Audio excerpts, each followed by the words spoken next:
أعوذ بالله من الشيطان الرجيم وما خلقنا السماوات والأرض وما بينهما إلا بالحق وإن الساعة لآتية فاصفح الصفح الجميل إن ربك هو الخلاق العليم ولقد آتيناك 7 من المثاني والقرآن العظيم لا تمدن عينيك إلى ما متعنا به أزواجا منهم ولا تحزن عليهم واخفض جناحك للمؤمنين وقل إني أنا النذير المبين كما أنزلنا على المقتسمين الذين جعلوا القرآن عضين فوربك لنسألنهم أجمعين عما كانوا يعملون فاصدع بما تؤمر وأعرض عن المشركين إنا كفيناك المستهزئين الذين يجعلون مع الله إلها آخر فسوف يعلمون ولقد نعلم أنك يضيق صدرك بما يقولون فسبح بحمد ربك وكن من الساجدين واعبد ربك حتى يأتيك اليقين. على نبينا محمد وعلى آله وصحبه أجمعين. إلهي بaa mahadle subxaana wa tacaala kulankan barakaysan inoo suurtageliyey innagoo ah macallimiinta qur-aanka iyo culimmadeenna dhammaantoodba waxaan leenahay jazaakumullahu khayr. waxay inagu ogolaadeen culimmadu inaan kulankaa hadda halkaa inoogu qoran diyaargalowgiisa lahayn inaan wada qaadano. haddii markaasi wax yaroo kooban aan ka warramo, hadda waxaa kulankan soo qabanqaabiyey waa midowga madaarista qur-aanka magaalada boorama ee marka loo yaqaano alhuda. ururkan markaasi ama jamciyaddan qur-aankii waa mid iskeed markaasi wax weeyaan loo abuuray oo macallimiintu isku tashadeen, cid kale kuma tirsana, iyagaa isku tashaday. ujeedkuna wuxuu ahaa in kitaabka ilaahi subxaana wa tacaala kor loogu qaado tayeyntiisa iyo mataqaana wax weeyaan hadday macallin tahay iyo hadday arday tahayba in kor loo qaado. alxamdulilah taana wax badan baa ka suurtagalay. hadday xaggii macallimiinta tahay tayadoodiina markaasi kor u socoto, iyo hadday dadaalkii kala tahay mi iyo magaalaba waxay macallimiintu markaasi ka shaqaynayeen waa kitaabka ilaahi subxaana wa tacaala. waxaana ka dhaxalnay walaalnimo iyo midnimo iyo wadatashi ayaan ka dhaxalnay jamciyadda. taas oo markaasi laba arrimood baan ka badbaadnay intaan jamciyadda aan markaasi wadno. waa in qabiil wax loogu mata eego iyo in xaraka loo eego. qof waliba wuxuu yahay ayuu yahay ilaahay ka dhigay. waxa shicaarkaygu yahay alqur'aanu yajmacuna, ama midnimadeen waa qur'aan. taas ayaan isku keentay halkan, waana keentay mar waliba in aan ku dhiirano inaan martaqaana ku dadaalno sidii quraanka looga shaqayn lahaa. midaasna haddana waxay ka mid tahay in culimada markaasi aan xog siino, iyagina markaa talo aan ka dhageysano. waana mid ay culimadu markaa dalka joogaana ay nagu dhiirigelin jireen mar waliba midnimadii walaalnimada aan ku wadno quraanka kariimka hadii la haydmo. waana mid aan rajeynayna insha Allah mataqaana sanadkan hadii la qadaro inay noo suurta gasho manhajka hingaada oo markaasi waxa weeyaan daadiisa aan koobno oo macnaha daada hijaaga lagu dhigan doono iyo marxaladaas inuu qofku ka baxo. haddana marxaladii kale quraanka xifdigiisa ku xigto, haddana tasxiixi ku xigto, haddana qiraa'adki ku xigto. intaasba hadda way jiraan, laakiin calaa wuxuu qofku uu ku xisaabtamo oo qorshaysto oo mustawa tacliim bilqur'aani ayaan hadda insha Allah tacaala aan rabnaa inaan xaqiijin hadii la haymo. waana mid aan rabno inaan la wadaagno dhammaan gobolada dalka oo dhan inaan u sheegno manhajka markaasi silada ah ee markaasi sanawaad iyo mataqaana qorshe ku socda. waa mid aan rabno alxamdulilah juhuudeedii iyo macallimiinteediina way joogaan. taladeeda niga fadhina insha Allah midaas aan rabaa inaan wax ka tiraadaan inaan mahadinno isaga mutaystay isagaanay u waajibtay. waxa wax ilaahay lagu mahadiyaa ayadoo ay jirtay waqtiyada ka mid ah goboladan lagu naanaysi jiray amba waqooyigaba guud ahaan la odhan jiray waxaa dilaya quraan yaraan ayaa jirtay taariikh noocaasa waxa ilaahay fadligiisa in ay xaqiijiyeen maanta musaabaqaadka caalamka islaamka lagu qabto kuwa kaalmaha ugu horeeya soo qaata in ay gobolada tani ay ka soo jeedaan waxa ilaahay lagu mahadiyo weeye oo laga yaabo inay maanta kuwii berigii hore odhan jiray amba goboladii odhan jiray annaga quraanka aad u naqaana bal ilaahay amuurtiisa maanta aad moodid in ay kuwani ka horeeyaan waxa ilaahay lagu mahadiyo hase ahaatee waxay u baahan tahay in hawshaasi halkaa laga sii wado inaan marna la isdhigan in tallaabada loo sii laba lixaadsado qur-aanka koryeelkiisa maxaa yeelay innaga ayaa ku sharfamayna markastoo aynu qur-aanka sare u qaadno oo qur-aanka hadba halkaynu dhigno innaguna oolayna waxaa inoogu filan fadli khayrukum man tacallama alqur'aana wacallamah cala alidlaaq marka laysku wada duuduubo laysku wada qaado waxaa ugu fadli badan ugu khayr badan cidda qur-aanka barata cidna barta waxay haystaan shahaadad bay haystaan shahaado sharaf rasuulku uu siiyey isaga oo ilaahay subxaanahu wa tacaala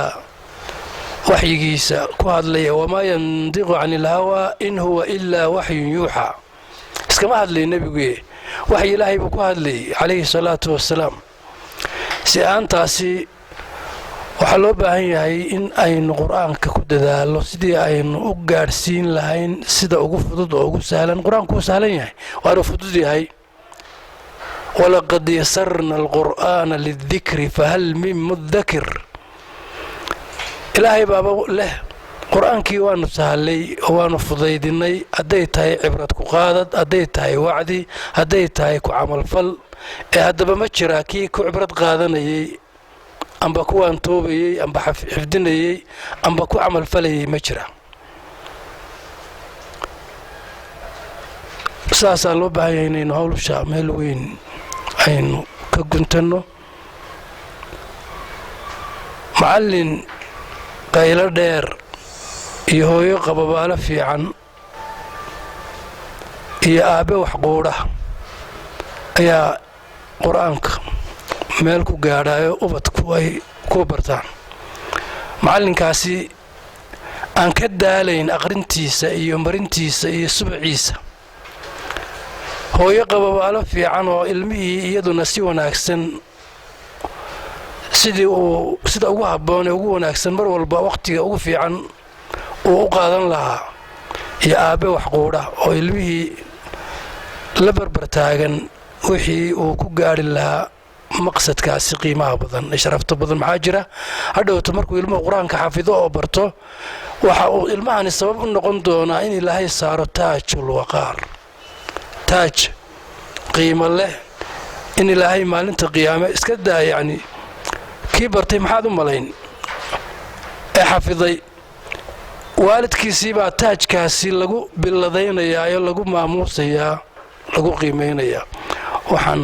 ilaahay idinka baryayaa isku xidhnaantiinnaasi inay idin sii wadaan oo sidaa isugu xidhnaataan oo sare u qaadaan markastoo aad sidaa isugu sii xidhnaataan waxaad xaqiijinaysaan wax aanu qofna keligii xaqiijin karin far keligii fool ma dhaqdo qorina keligii ma belbelo ilkana wada jir bay wax ku gooyaan hadday midigtu keli taagan tahay taar ma goyseene tabantaabaday laba gacmood tamar ku yeeshaan alla wada jirkaasi iyo midnimadiinnaasi allaha idinla qabto oo mu'asasadiinnaasi magacaa wanaagsan lihina tiitis qaada oo hirgasha oo xaqiijisa in ay meel walba gaadhsiiso allah idinka dhigo wasala allahu calaa sayyidina waa casar jumcaad maalin jumco barakaysan sayidul ayaam jimcihii wakhtigii salaadii duhur ayaynu soo tukannay jimcihii maanta salaaddii casar baynu soo tukannay saacatul ijaaba ku jirta saacad maalinka jumcaha nabi maxamed sallallahu alayhi wa sallam inoo sheegay ilaahay waxaan ka baryaa inuu waafajiyo waliba ay u badan tahay ma bayna al-asr wal-maghribi kulan khayr badan oo wanaag iyo sharaf leh kulankii kulamada ugu khayrka badnaa ee quraanka kariimka ah aynu isugu nimid ilaahay waxaan ka baryaa inuu tawfiiq ina siiyo quraankaana quraanku cizgiisina wuu leeyahay sharaftiisina wuu leeyahay dadkiisii oo sharafta ku soo saari lahayn ilaahay naga dhigo laqad anzalna ilaykum kitaaban fihi dhikrukum afala taqilun inta hadii aan ka gudbo ma hay runtii inkastoo aanu qaadanayno talada walaalka iyo inaan Sheekh Xuseen iyo Sheekh Maxamed Cali Biixi iyo inkastoo iga horeeyay isaga waxa Sheekh Cilmi inaan ka horeeyo ma ahayn inay iga horeeyaan bay ahayd aniguna dabadha ama inta yara xagga dambe inaan ugu dhaahday laakiin amarkan qaadanayna waxay ku macaanaan lahayd inagu markaynu baha weydii quraanku waa bah xadiidku culimo inoo haysa luqadii culimo inoo haysa fiqhi culimo inoo haysa haddii qolo waliba inteeda ay awoodda saarto waxaan isleeyahay qolo waliba waa nijaar iyo wastaad iyo laydlihii iyo kooligii iyo kii lacagta bixinay qandaraaska bixinay guri qurux badan baynu dhisaynaa bay ilata marka hadii aniga maanta waa bahdaydii kooni waa bahday quraanka weeye laakiin waxa aan aad uga xumahay saacadii ugu dambeeyay ee shadadana gaariga ay saarnayd ayaan ay naga beegantay mala waxay ku macaanaan lahayd xiisa badanna waanu hayaa in mar aynu dawlad qabanno oo aad culimadana u diyaarisaan annagana aad nagu soo qortaan dabadeedna aynu bal majaalka quraanka ka wada sheekaysano tay ku macaanaan lahayd taasay ku macaaneen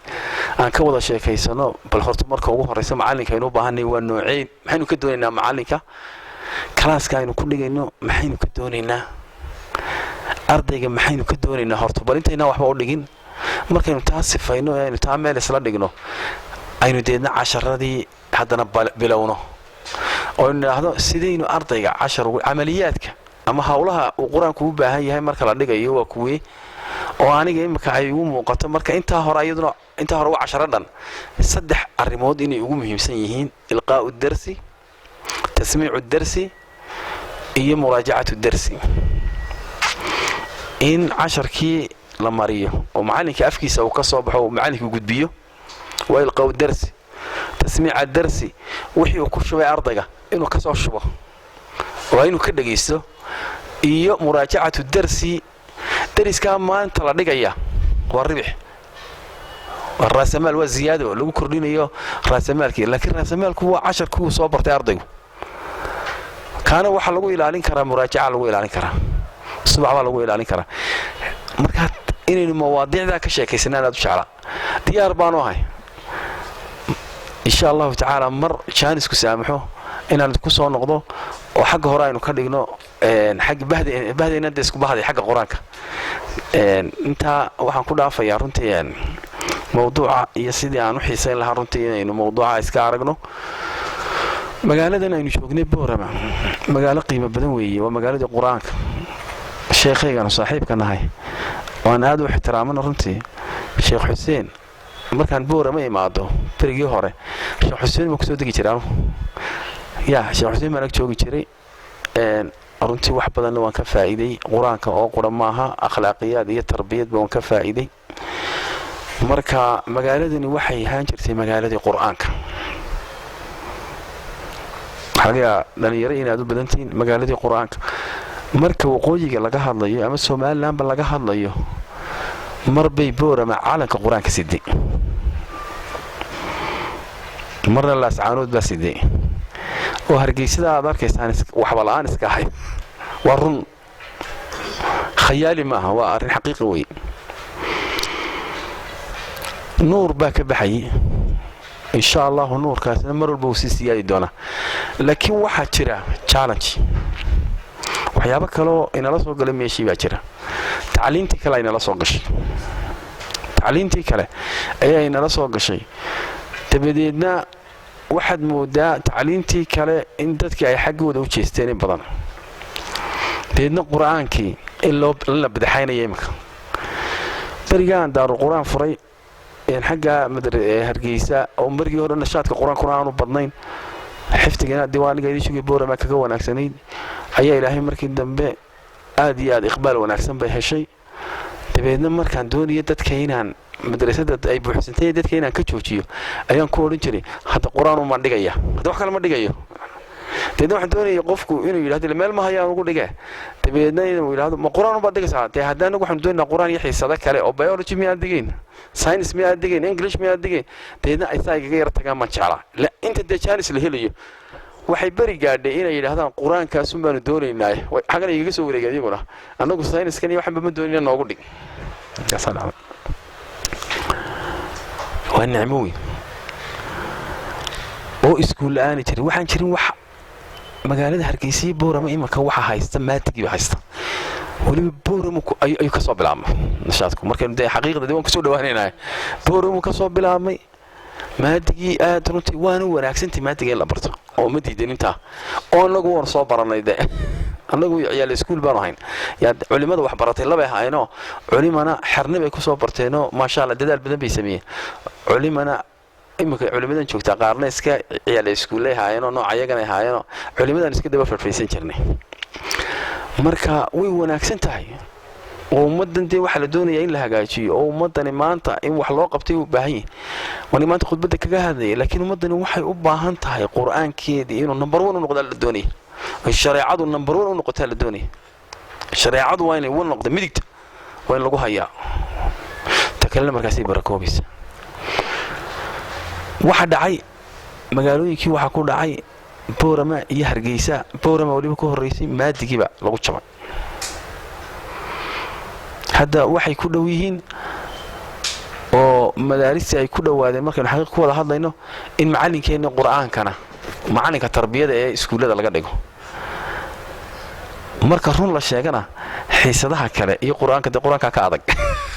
ilaa imanka waynu isla garanaynaa xiisada qur-aanku dee way ka adagtay ardaygana lagu leeyahay xifdiga qur-aanka ku shub haddana ka soo shuboo ka dhagayso oo ha hayo laakiin maadada kale sabuuradaasaad istaagaysaa waad sharaxaysaa deedna waad ka baxaysaa macallin rabaysan oo salaadii subax shaqada suu soo galay ilaa galabtii ku jiray oo bislaaday oo dhuuntii bislaatay oo ayuunbaa loodhanayaa kaale deedna waxaa la leeyahay uun maadadaana dhig qur-aankii badnaad ku celcelinaysay ma jirto maxaa lagu siin jiray qaxwahan yar intaana waanu kuu sii aadin madrasadihiiba ma jiraanba hor ma jirtaa mise ma jirta dee ma jirtaa dee deedna beri dhow hadday sidan ku sii socoto waxaynu arki doonaa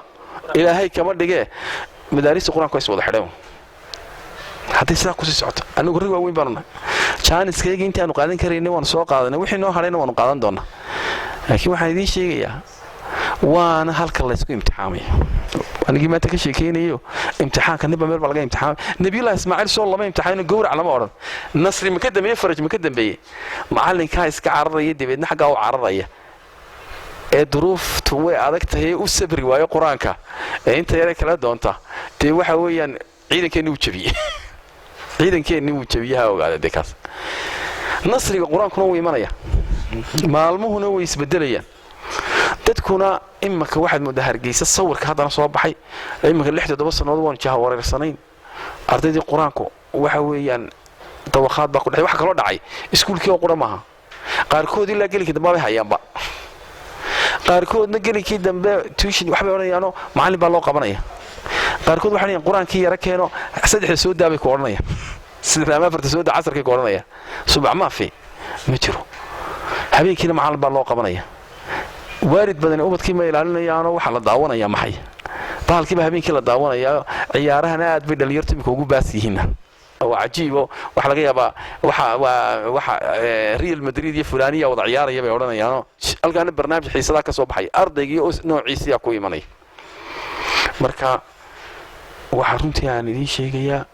waayaha qur-aanku ku jira imaka markaynu xaqiiq isku sheegno uu ka adagay kaan wanagu maalmaha bilow bay anagu nugayd xaggaasay ka adkay oo inaan fikir ururino oo aanu akhdaada ururino oo aanu maxseen wax u saxnaa oo sideen masaajida uga saarnaa geedka hoostiisa uga saarnaa oo qolal wanaagsan ugu sameynaa oo macallimiin u doonaa oo waxa uu ka fikri jirnay laakiin challenge-ga nimka jira iyo loolanka nimka jira muu jirin maanta waa maalintiinii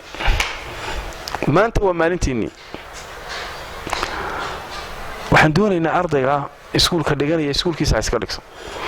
laakiin qur'aankii inaynu soo jeedinaynu u baahana macallinkii sabri lahaa baa la doonayaa ee reerkiisa furin qaraxa siin lahaa halkaa gelinka hore 250 noogu dhig intuu iska daayay 100kaygaasaan qaadanayaayo 150 way iga baraka badan yihiin waana adag tahay waana imtixaan adag laakiin rag soo saari lahaa baa la doonayaa waxay la tahay waan jeclay maanta maadaama safarna aanu gelayno culimaduna iga dambayso inaanan hadal badan oo kale odhan laakiin kow diyaar baan idiin hay maalin mar inaynu arrinka ah maadaad soo diyaar garoodaan laba hawl baa idiin taalla sheekh xuseen juhdigiisii wuu bixiyey waxaan aad ula yaabaa ixtiraamka sheekha marka anugaan soo noqday qiraa'aadka kelikelida aan waday iyo riwaayaadka aan wadi jiray sheekhu intuu halkaa ka soo caruur noogu iman jiray dabar isagoo garanayo adana iskaga ag fadhiisan jiray sheekh xuseen oo halkaa intuu ka soo yimaado haddana dhowrka cisho marka loo soo joogo haddana halkaa iman jiray waa garabkaygu fadhiya anuu og inuu iga aqoon badan yahay iga dadaal badan yahay aan ogahay waxaan u fahmay inuu u jeeday beriga ninkan imika yimid ee cusub ee waxa weeyaan dareenka wanaagsan imika anaa dareen aad u cajiib igu jiro sheekhiiba aad u garanaya ag fadhiista oo moralkiisa ilaaliya oo halkaa kaga haya ayaan baan anigu u fahamsanay inay saahayd ayaan baan u fahamsanay laakiin inta boora markay yimaado hargeysa yimaado arrin sahlan ma ahayn waa qodob iyo waxaan idinkula talinayaa arrinkaa macallinkuna ku dhawaaqay qur'aanka xuduudda ka meelaha yarasu ka saara xayndaab ka ilaaliya waad ku wanaagsantiin quraanku waa inuu furnaadaa waa inuu isu furnaadaa quraanka ayaa ka faa'iidaya reer booramadii ka faa'iidaya qur'aan waxaan ahayn iyo tarbiyadiisa mooyane waa in laga waa in xuduudiisa furnaata oo ah alqur'aanu yajmacuna alqur'aan kelmadda marka idinkaa taa ay kelmaddaasi aad baan ugu farxay taasi quraanku markaasay culimadii wada soconaysaa markaasaa cisigii quraanku soo noqonaya markaasay ardaydii inoo barakoobaysaa markaasaa macallimiintii inoo barakoobaysaa intaasaan jecelahay inaan ku soo gabiyo allah idin barakeeyo xaafadana allah inaga dhigo waxaan idinka codsanayaa inaad aniga iyo idinkaba inoo baridaan in quraanka ilaahay xujo inooga dhigo حجة لنا لا حجة علينا إخلاصنا إلهي إخلاص إن إلهي نقو أرساقه إخلاص إن إلهي نقو أرساقه أو إلهي جل جلاله إن ممكن قرآن كوسع الله هذا القرآن كويس كنت سيدتك يوحنا تكدونسي دب لي نقو سعلي ودبت يدولي إن إلهي قرآن كاسي كي إنه قامية في أخربين النقطة أنيقا وعصيقارة إذن كان أتساب بريدان بان إذن كبرية وجزاكم الله خير والسلام عليكم khayran culummada sharafta leh martida inoo timid waxa weeye runtii marti maaha waa culimmadeennii laakiin hargeysay naga soo siyaartay runtii muxaadaraad fiican oo qayimana halkan runtii bulshada uga jeediyey maantana macallimiintii iyo siduu sheekh maxamed u sheegay bahadii gaarka ahayd ee la kulmay aad iyo aad baan ugu mahadnaqaynaa sidaa sheekhu soo jeediyey sheekh maxamedna waa talo fiican in dowraad macallimiinta maarkasa loo qabto oo culummada khibradda leh culummadeenu ka mid yihiin ay maarkasa dowraad u qabtaan waa arrin aad iyo aad u wanaagsan insha allahu tacaala waxaan rajaynayaa jamciyatul hudaa inay taa ku dhaqsan doonto barnaamijka culummaduna sheekh maxamed biixi iyo sheekh maxamed aadan labaduba waxaan rajaynayaa inay soo noqnoqon doonaan haddaanay inala deginba insha allahu tacaala marka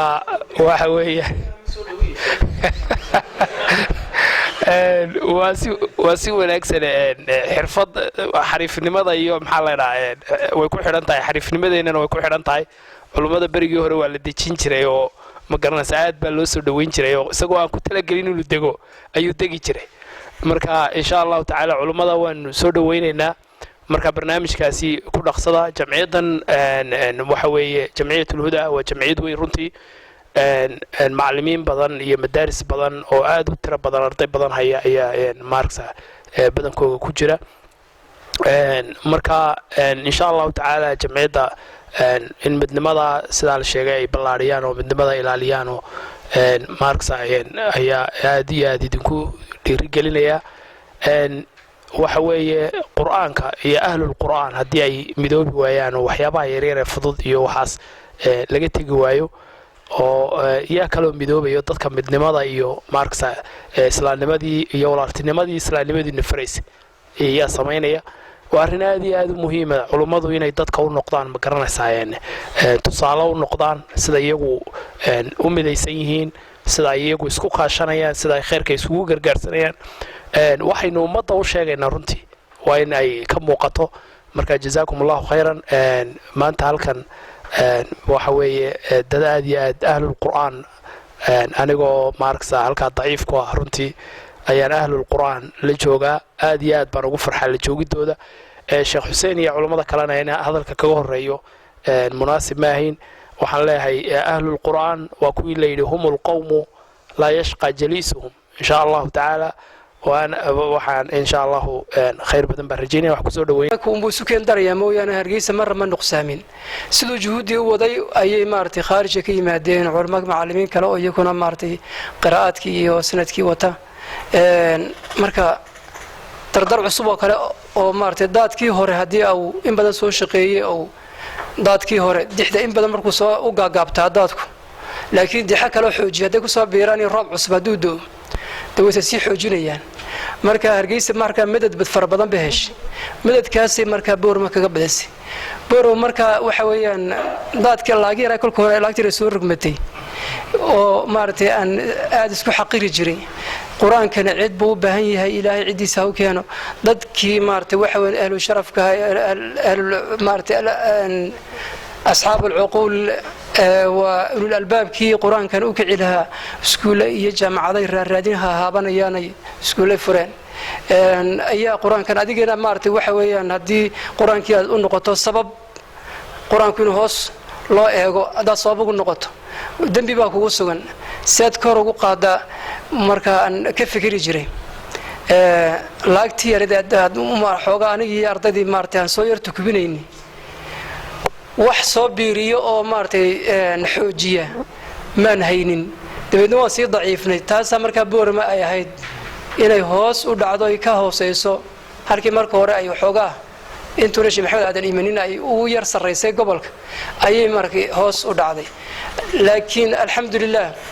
sabrkii aan sabraynay maartay waxa weeyaan dhibaatooyinkii maartay badnaaya jaamacadaha iyo iskuulada iyo naga soo gaadhay maartay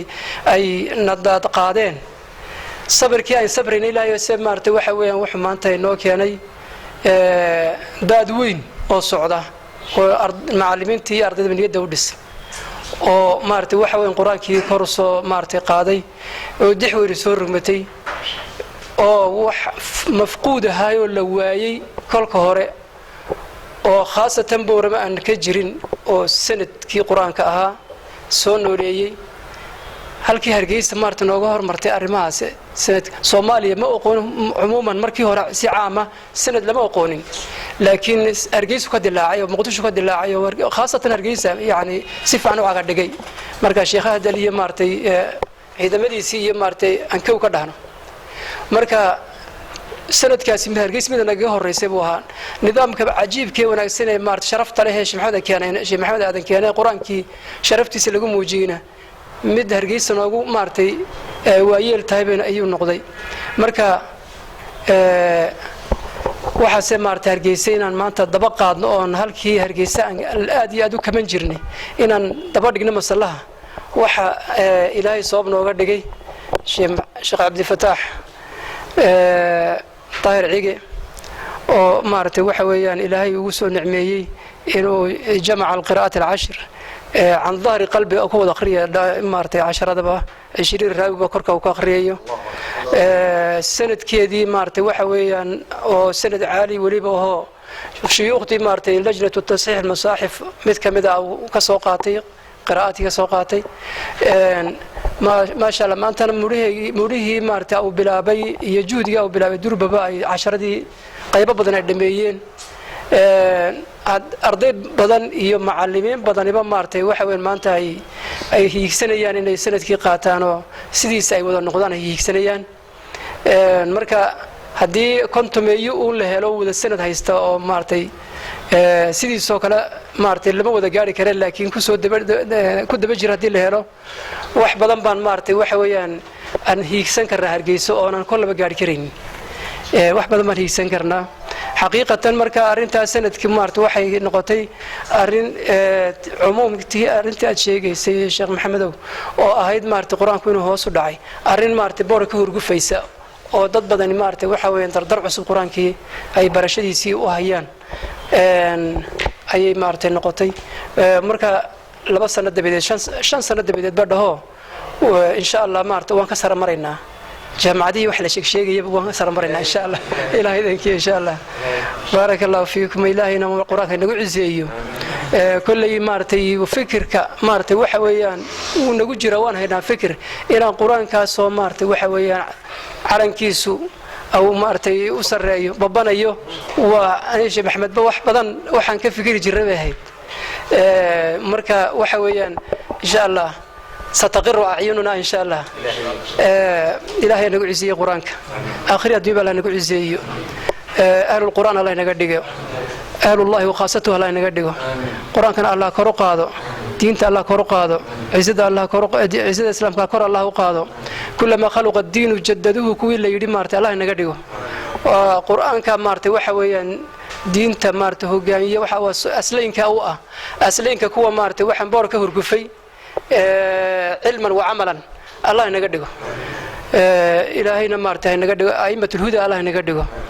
الذي ضدك مارته وشبابك مارته وحوي سبب والبسوق عيا كويتي افتين سدنا نور كنور قاتان افتين سدنا نقدقه الله إنه ذم داف مجمعا اسكوي من الله إنه ذم داف الله دبدينا نحفظيه معلمين تنينا الله ذم داف الله نحرسته كوي دنت الله نحرسه كون الله حفظيه إلى والدين تني الله ذم داف مسلمين تودن وحيد انتنا الله نحرسته انت كان إلى خاتمه إنه هاجيو دماتي waxaa jirta shahaado sharaf ay jumciyadu sanadkiiba ay qof siiso oo khidmeeyo markaas diinta guud ahaan iyo quraanka gaar ahaan marka waxaan jeclaysanay sanadkan bilowgiisii aan sheekh la kulanay sheekh Maxamed Aadan Maxamed shahaado sharaftaas inaan gudoonsino oo waliba uu gudoonsiyo mushrifkaygu Sheekh Xuseen Nuur Qaliinle ila naga gudoonto oo xasuus ku noqoto ayaan jeclaan lahaa jazaakumullahu khair ما شاء الله